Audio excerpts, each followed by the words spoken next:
to superheroes and their dark history. I'm your host, Nataliana, and today we're diving into superheroes, adoption, and abuse. It's no surprise that superheroes make their way into our topics of conversation about adoption and abuse in childhood. Marvel's Spider-Man, DC's Superman, and Netflix hit TV show The Umbrella Academy all showcase adopted superheroes of all situations. Spider-Man being adopted by his aunt and uncle, Superman being adopted by a loving couple who could not have children, and 7 young super children adopted by Sir Reginald Hargreaves. Though one situation of 7 super children is different from the rest, adoption, loss, and abuse of their parents are prevalent factors in the development of these children. Relationships, connections, and social development and much more are showcased in this TV show as a result of their abuse that they have faced. But why showcase this differently than every other superhero? Let's dive in. Netflix's hit 2019 TV show, The Umbrella Academy, is a superhero TV show based on the comic book series of the same name. BTW, Gerard Way of the band My Chemical Romance, is the author and developer of the comic book series and helped in the TV show creation. Featuring 7 super children, one abusive and narcissistic father, a robot mother, and a monkey butler, this show has it all. Sir Reginald Hargreaves became aware of the phenomena that 43 women gave birth to children when they weren't pregnant when the day began. Searching and finding 7 children who were born with unimaginable powers, he adopted them all and used them for his own personal fame and gain. Creating an unstoppable force of superhero vigilance, he forced these children to band together and fight crime. Though portrayed in TV shows and interviews as a happy, loving family, Hargreaves could care less about the children. All he really did care about was his fame and recognition of his intelligence and power. The Umbrella Academy is a superhero nightmare, one that the kids were unable to escape from.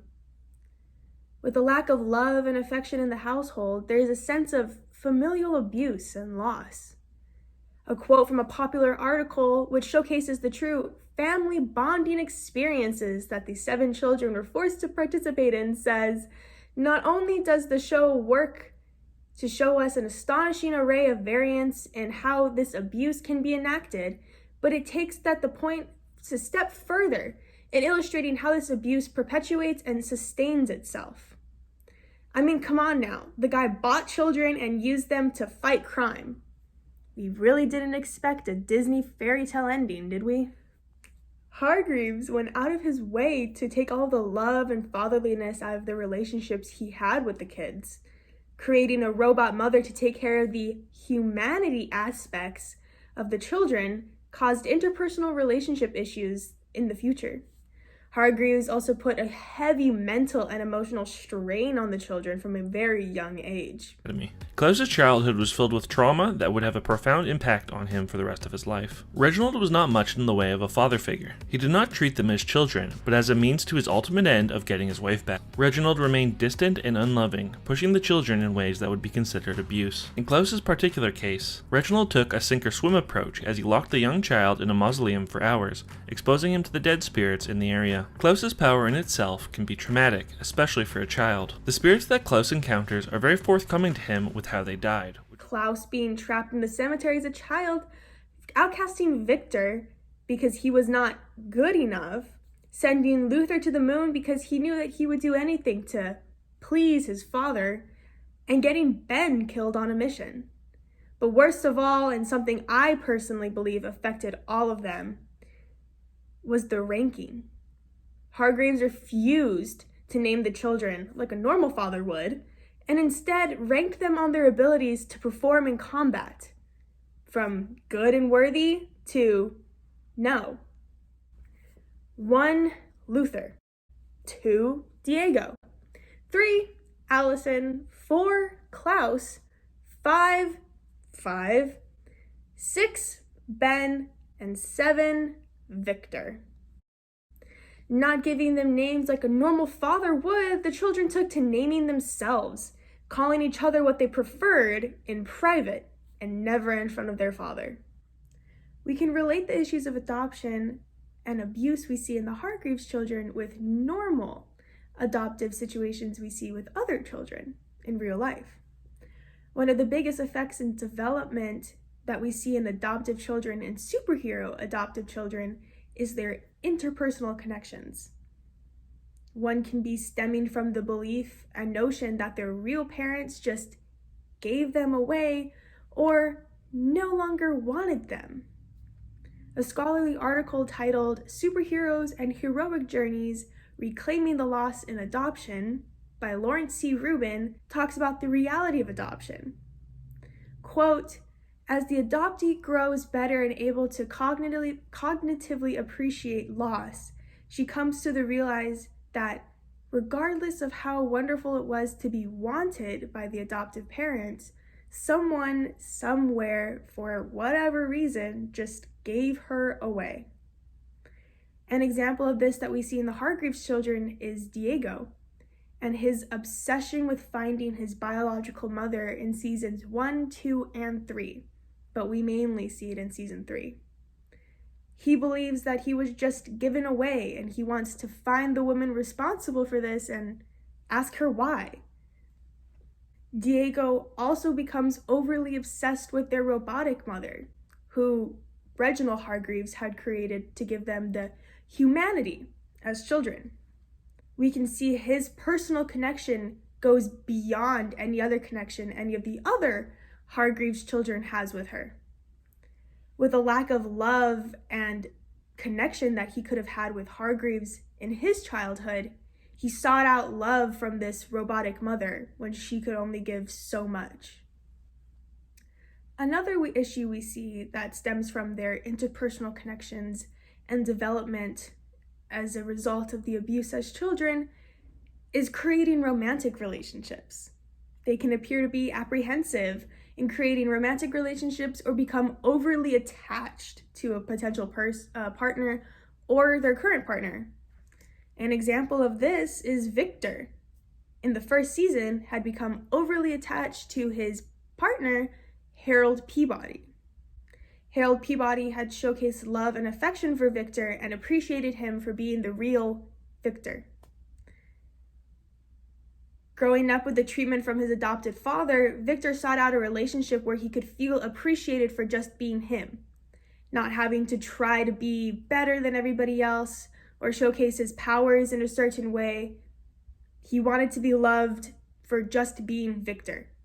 And the second Harold had done that for him, he became overly attached.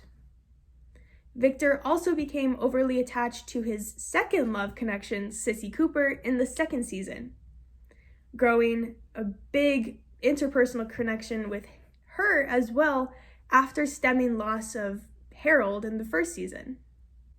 We also see an interpersonal connection issue with 5 and his mannequin love, Dolores. Oh, I love her.